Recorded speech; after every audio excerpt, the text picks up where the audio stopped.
नमस्कार दोस्तों, आज आप लोगों का स्वागत है देश एकेडमी के अगले वीडियो में।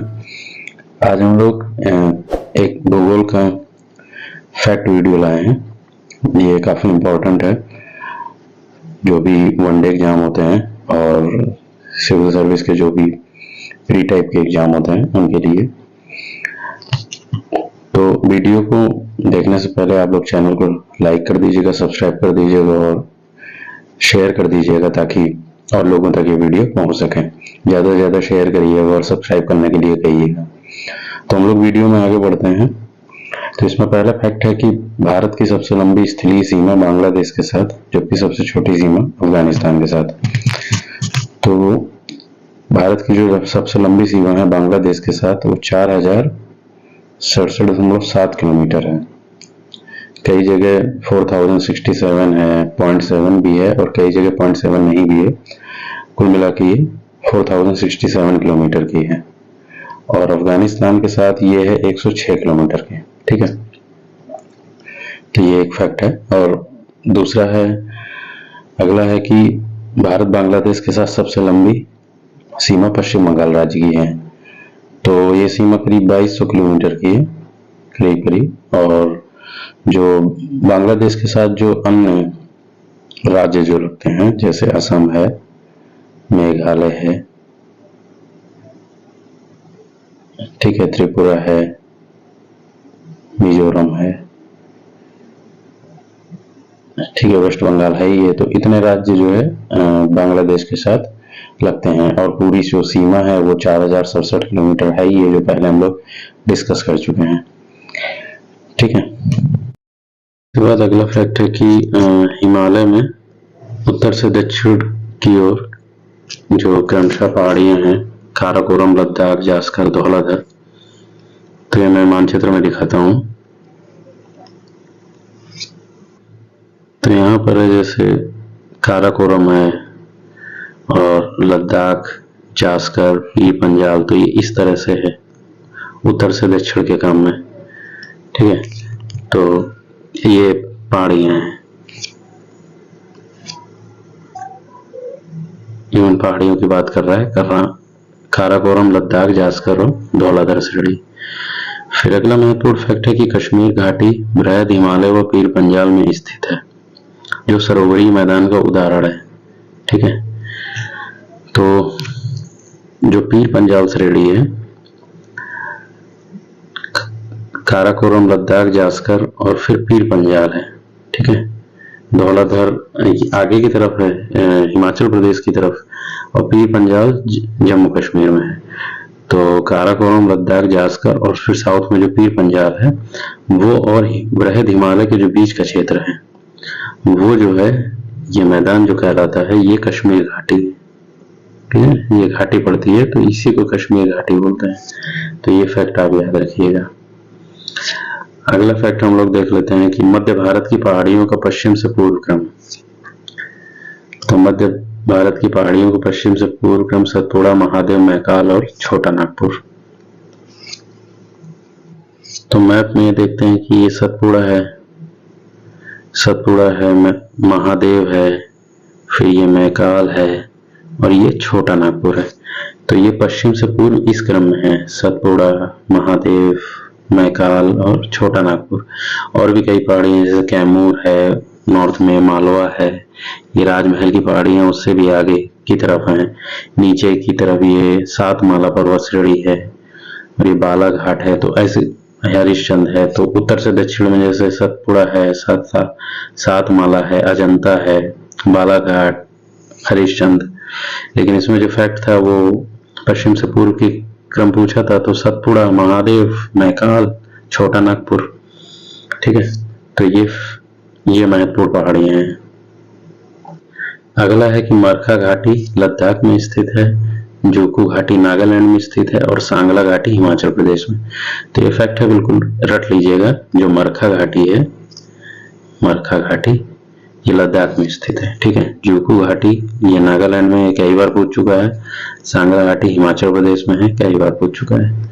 अगला है शांत घाटी केरल में नीलगिरी पहाड़ियों में स्थित पाल घाट में है। तो शांत घाटी जो है वो केरल के नीलगिरी पहाड़ियों पर है। अगला फैक्ट है कि हिमनद बड़े बड़े हिमखंडों को कहते हैं जो अपने ही भार के कारण नीचे की ओर खिसकते हैं, और हिमानी भी इन्हीं को कहते हैं। ठीक है, तो ये हिमनद जो होते हैं ग्लेशियर, जैसे कई ग्लेशियर है, सियाचिन है, सियाचिन सबसे बड़ा ग्लेशियर यही है, सियाचिन, बियाफो है। ठीक है, तो इस तरह के कई लद्दाख में है ये, तो सियाचिन, बियाफो, वोल्टेरा है एक, तो ये सब ग्लेशियर हैं जो लद्दाख में है, तो इनके नाम आप याद रखिएगा। फिर नेक्स्ट है कि सियाचिन हिमनद लेह और नुब्रा घाटी के उत्तर में स्थित है। यही सियाचिन की बात हो गई, लेह और नुब्रा घाटी के उत्तर में स्थित है। भारत की तटरेखा 7516.6 किलोमीटर की है। ठीक है, भारत की जो तटरेखा है वो 7516 किलोमीटर। भारत के 9 राज्य जो तट से लगे हुए हैं, और सबसे लंबी जो तटरेखा है वो गुजरात की है। तो जो 9 राज्य भारत के तटरेखा से लगे हुए हैं उनमें है गुजरात है, महाराष्ट्र है, गोवा है, ठीक है, कर्नाटक है, केरल है, तमिलनाडु है। ठीक है, फिर तमिलनाडु के बाद आंध्र प्रदेश है, फिर उड़ीसा है, वेस्ट बंगाल है। तो ये हो गए करीब 9 हो गए। तो ये 9 राज्य जो है वो तटरेखा से लगे हुए हैं, गुजरात, महाराष्ट्र, गोवा, कर्नाटक, केरल, तमिलनाडु, आंध्र प्रदेश, उड़ीसा, वेस्ट बंगाल, और सबसे लंबी तटरेखा गुजरात की है। अगला फैक्ट है गंगा नदी पूर्ववर्ती अफवाह का उदाहरण है। तो गंगा है, सतलज है और ब्रह्मपुत्र है, ये पूर्ववर्ती अफवाह के उदाहरण हैं। फिर अगला है कि अलकनंदा एवं भागीरथी नदियों के संगम पर देवप्रयाग स्थित है। इसी संगम स्थल के बाद नदी को गंगा के नाम से जाना जाता है। तो अलकनंदा एवं भागीरथी नदियों के संगम पर देवप्रयाग है। ठीक है, ये फैक्ट आप याद रखिएगा। फिर इसके बाद है कि बंगाल डेल्टा मोरीबंद डेल्टा है। तो मोरीबंद एक प्रकार है एक तरह से, तो बंगाल डेल्टा मोरीबंद डेल्टा है। अगला फैक्ट है कि हुंडरू जलप्रपात रांची नदी के पास स्वर्ण रेखा पर स्थित है। तो हुंडरू जलप्रपात जो है वो रांची के पास है और स्वर्ण रेखा नदी पर, ये फैक्ट याद रखिएगा, अक्सर पूछ लेता है कि। फिर अगला है कि चित्रकूट जलप्रपात जो है, चित्रकूट जलप्रपात, ये चित्रकूट उत्तर प्रदेश की चित्रकूट में नहीं है, ये भारत का नियाग्रा जलप्रपात के तौर पर जाना जाता है और इंद्रावती नदी पर है। तो ये चित्रकूट जो जलप्रपात है ये छत्तीसगढ़ में है। ठीक है, यूपी वाला चित्रकूट नहीं है, चित्रकूट जलप्रपात है छत्तीसगढ़ के बस्तर जिले में, ये इसकी लोकेशन है, और ये इंद्रावती नदी पर है। ठीक है, इसको भारत का नियाग्रा जलप्रपात बोलते हैं। कहाँ है? छत्तीसगढ़ के बस्तर जिले में। अगला देखिए कि भारत में मानसून की उत्पत्ति दक्षिण पश्चिमी पवन द्वारा होती है। तो भारत का जैसे ये साउथ का हिस्सा है, तो दक्षिण पश्चिम की तरफ से जो पवन आती है, इससे ये पवन ऐसे उत्तर की तरफ बढ़ती है, तो इस पवन द्वारा जो है मानसून की उत्पत्ति होती है। भारत के उत्तरी मैदानों में शीत ऋतु में होने वाली वर्षा पश्चिमी विक्षोभ द्वारा होती है। तो ये पॉइंट सही है कि जो उत्तर का मैदान है उसमें जो वर्षा होती है, तो ये जो वर्षा होती है ये जो भूमध्य सागर है इस पर जो विक्षोभ उत्पन्न होता है, इस पर जो चक्रवात उत्पन्न होता है, वह शीत चक्रवात जो होता है वो भारत की तरफ आता है, भारत के नॉर्थ की तरफ आता है, और उसको जो नमी मिलती है वो भूमध्य सागर से, काला सागर से और कैस्पियन सागर से, ये 3 सागरों से नमी उठाता हुआ सीधा भारत की तरफ आता है और जो है वर्षा करता है। और ये वर्षा जो है गेहूं जैसी फसल के लिए उस समय बोई जा रही होती है, तो उसके लिए काफी महत्वपूर्ण है। ठीक है, तो पश्चिमी विक्षोभ द्वारा होती है। और जो ठंडी में और जो वर्षा होती है, जो दक्षिण भारत के ये कोरोमंडल तट है, कोरोमंडल, तो कोरोमंडल तट पर जो वर्षा होती है वो होती है जो उत्तर पूर्वी हवा है, उत्तर पूर्वी हवा, ठीक है। ये उत्तर पूर्वी हवा जो है ये बंगाल की खाड़ी है, यहाँ से नमी उठाती है और ये कोरोमंडल के तट पर बारिश कर देती है। फिर इसका अगला देखते हैं हम लोग कि गांधी सागर बांध, राणा सागर बांध और जवाहर सागर बांध। सॉरी, पहले एक ये फैक्ट है, काली मृदा को स्वतः कृष्य मिट्टी कहा जाता है। तो काली मिट्टी जो होती है वो स्वतः जुताई की मिट्टी कहा जाता है, खुद ही ऐसे वो नमी प्राप्त करने के बाद हो जाती है कि ऐसा लगता है कि अभी जुताई की गई है, ठीक है। तो स्वतः जुताई की मिट्टी इसको कहते हैं। अगला फैक्ट है कि काली मृदा को काली कपासी मृदा, रेगुर मृदा के नाम से भी जाना जाता है। तो ये काली कपासी मृदा है, रेगुर मृदा, इसको अन्य नाम है इसके। नर्मदा घाटी सरदार सरोवर परियोजना है, इस नदी पर ओंकारेश्वर परियोजना भी है, ठीक है। सरदार सरोवर परियोजना और ओंकारेश्वर परियोजना। फिर अगला फैक्ट है कि महात्मा गांधी बांध, राणा सागर बांध, जवाहर सागर बांध, ये बहुत बार पूछा जा चुका है। गांधी सागर, राणा सागर, जवाहर सागर, ये चंबल नदी पर है। भारत में सबसे महत्वपूर्ण खनिज राख धारवाड़ है, ठीक है। भारत में सबसे महत्वपूर्ण खनिज जो है रॉक तंत्र वो धारवाड़ की चट्टान पाया जाता है। अगला फैक्ट है कि बॉक्साइट एल्यूमिनियम का अयस्क है कालाहांडी, ये कालाहांडी उड़ीसा में है, उड़ीसा में, ठीक है। तो कालाहांडी खनन क्षेत्र के लिए प्रसिद्ध है।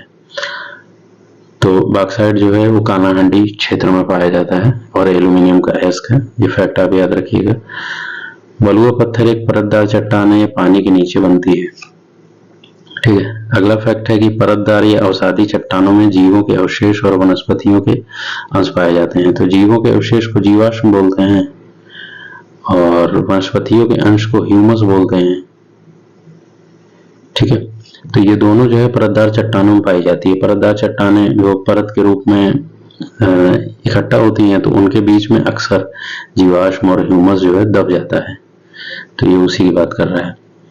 अगला है कि माउंट कोटोपैक्सी, माउंट कोटोपैक्सी ये इक्वाडोर में है, इक्वाडोर, ठीक है। तो माउंट कोटोपैक्सी विश्व का सबसे ऊंचा ज्वालामुखी पर्वत है, तो ये फैक्ट सही है, मतलब ये फैक्ट है और ये इक्वाडोर में है माउंट कोटोपैक्सी। फिर है कि मौना लोआ एक सक्रिय ज्वालामुखी है जो हवाई द्वीप पर है। तो हवाई द्वीप जो है वो यूएसए में है, अमेरिका में, ठीक है। तो अमेरिका का ही एक राज्य है, तो हवाई द्वीप जो है सक्रिय ज्वालामुखी है यूएसए में। सारगैसो सागर उत्तरी अटलांटिक महासागर में स्थित एक क्षेत्र है और सारगैसो नामक वनस्पति की विशेषता है। तो जो सारगैसो सागर है वो एक घास होती है, उत्तरी अटलांटिक में पाई जाती है सारगैसो घास, तो उसमें पाया जाता है, उसी के कारण इसका नाम सारगैसो सागर पड़ा है। फिर अगला है फॉकलैंड, लेब्राडोर, कनारी की ठंडी धारा। तो फॉकलैंड, लेब्राडोर, कनारी ये तीनों ठंडी धारा हैं और मोजाम्बिक और अगुलहार्स ये गर्म धारा हैं, ठीक है। अगला फैक्ट है कि ज्वार भाटा सूर्य तथा चंद्रमा के गुरुत्वाकर्षण बल पृथ्वी पर उत्पन्न होने वाला अभिकेंद्रीय व अपकेंद्रीय बल के कारण उत्पन्न होता है। तो फैक्ट है कि सूर्य एवं चंद्रमा के जो गुरुत्वाकर्षण बल है तथा पृथ्वी पर उत्पन्न होने वाला केंद्रीय व अपकेंद्रीय बल है उसके कारण उत्पन्न होता है जो ज्वार भाटा है। पृथ्वी पर प्रत्येक 24 घंटे में 2 बार ज्वार और 2 बार भाटा आता है, ये भी फैक्ट आप याद रखिएगा। अगला फैक्ट है कि मैरियाना या जो चैलेंजर गर्त है वो प्रशांत महासागर में स्थित है। तो ये सबसे गहरा गर्त है प्रशांत महासागर का, मैरियाना है, करीब 10,000 मीटर का है ये। तो मैरियाना और चैलेंजर गर्त जो है प्रशांत महासागर में है। इसके अलावा अगले गर्त हैं जो और गर्त हैं जैसे डायमेंटिना, डायमेंटिना हिंद महासागर में है, प्यूर्टो रिको अटलांटिक महासागर में है, यूरेशियन बेसिक आर्कटिक महासागर में है। तो इन महासागरों में ये स्थित है। इसके बाद अगला फैक्ट है कि भारत में कुल 8 राज्यों में कर्क रेखा गुजरती है, ठीक है। तो भारत के 8 राज्यों से कर्क रेखा गुजरती है। देख लेते हैं कौन कौन से राज्यों से गुजरती है ये। तो ये कर्क रेखा है, तो देखिए गुजरात से, इसके बाद ये थोड़ा सा हिस्सा राजस्थान, फिर ये एमपी से होते हुए ये छत्तीसगढ़, फिर ये झारखंड और वेस्ट बंगाल। तो गुजरात, राजस्थान, मध्य प्रदेश, छत्तीसगढ़, झारखंड, वेस्ट बंगाल, और इसके बाद ये 2 राज्य, ये बांग्लादेश को पार करती है, फिर ये त्रिपुरा और मिजोरम। तो ये 8 राज्य हैं, ठीक है। तो ये आप याद रखिएगा। और जैसे इसमें जो महत्वपूर्ण फैक्ट है कि जो गांधीनगर है वो कर्क रेखा के जस्ट दक्षिण में है। कुछ इस तरह से भी सवाल पूछा गया है। भोपाल जो है वो कर्क रेखा के दक्षिण में है, ठीक है। और रांची जो है झारखंड की राजधानी है जो, वो भी कर्क रेखा के दक्षिण में है। तो इस तरह से ये पूछा गया है।